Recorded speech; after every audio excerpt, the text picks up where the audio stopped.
Shield हैं वो दिए जाने के बावजूद, विशेष कानूनों का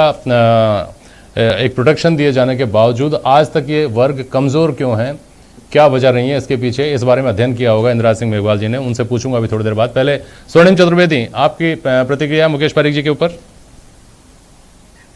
देखिए जेपी जी, मुकेश पारीक जी जो बात कर रहे हैं, इनको इनकी पार्टी को और इनके नेताओं को आंदोलन चलाने से पहले दलितों से माफी मांगनी चाहिए, देश की जनता से माफी मांगनी चाहिए। सबसे पहले इनको ये बताना चाहिए कि इनके शासनकाल के दौरान जो स्वर्णिम जी का ऑडियो सही नहीं आ पा रहा है हमारे पास। मेरी आवाज आ रही है? हाँ, मैं ये कह रहा हूं कि अगर सबसे पहले तो मुकेश पारीक जी की पार्टी को, हाँ जी आवाज आ रही है? जी बोलें।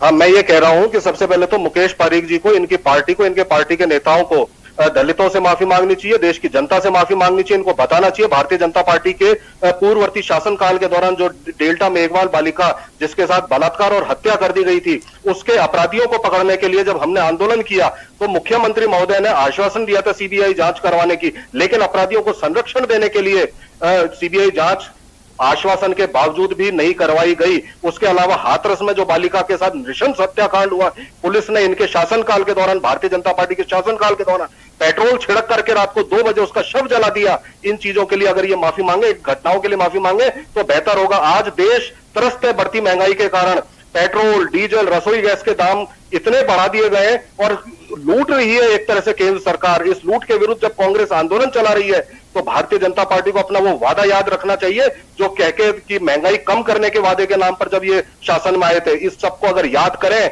और महंगाई बढ़ाने को लेकर और अपने शासनकाल के दौरान और जहां भी इनके शासन चल रहा है वहां पे दलितों के विरुद्ध जो अत्याचार हुए, उन अत्याचारों के होने के जो परिणाम सामने आए उसको लेकर के अगर ये माफी मांगे देश से तो ज्यादा बेहतर होगा। केंद्र सरकार का ये वाकया याद होगा जब SC/ST प्रिवेंशन एक्ट को डाइल्यूट किया गया, जब इन्होंने कमजोर पैरवी की सुप्रीम कोर्ट के समक्ष। ये सारी चीजें आज जनता ने देखी हैं और महसूस की है और इनके परिणाम भुगत रहे हैं, क्योंकि आज देश में देखिए, देश में जो स्थितियां हैं, केंद्र सरकार ने special excise, additional excise, cess के माध्यम से जो जनता को लूट मचा करूंगा। लेकिन पहले इंदिरा सिंह मेघवाल साहब, मैंने सवाल किया कि कानून के मोर्चे पर विशिष्ट तरीके से ट्रीट किए जाने के बावजूद अगर आज भी दलित समाज या जिनको कमज़ोर समाज की संज्ञा दी जाती है, महिलाएं होती हैं, अल्पसंख्यक होते हैं, वो अगर अपने आप को किसी मोर्चे पर असुरक्षित महसूस करते हैं तो इसके लिए कौन जिम्मेदार है? देखिए शर्मा जी, ये आंदोलन बीजेपी के द्वारा, जैसे भोला सिंह जी आ रहे हैं, झालावाड़ गए हैं, तो मैं तो कहूँगा कि यूपी देखिए दलित आंदोलन के हमने बड़े स्ट्रेटेजिकली हमने स्टडी की है। उसके एम्पेरिकल स्टडी भी ये है कि एक तो स्टेट स्पॉन्सर्ड आंदोलन, स्टेट स्पॉन्सर्ड एट्रोसिटीज, जो राज्य प्रायोजित, राज्य संरक्षण दे एट्रोसिटी को, जैसे भोला सिंह जी के जहाँ स्टेट में यूपी में हो रहा है, वो यहाँ ऐसा नहीं हो रहा कंपेरेटिवली। एक दूसरा, in comparison to previous government निश्चित रूप से कमी आई है, लेकिन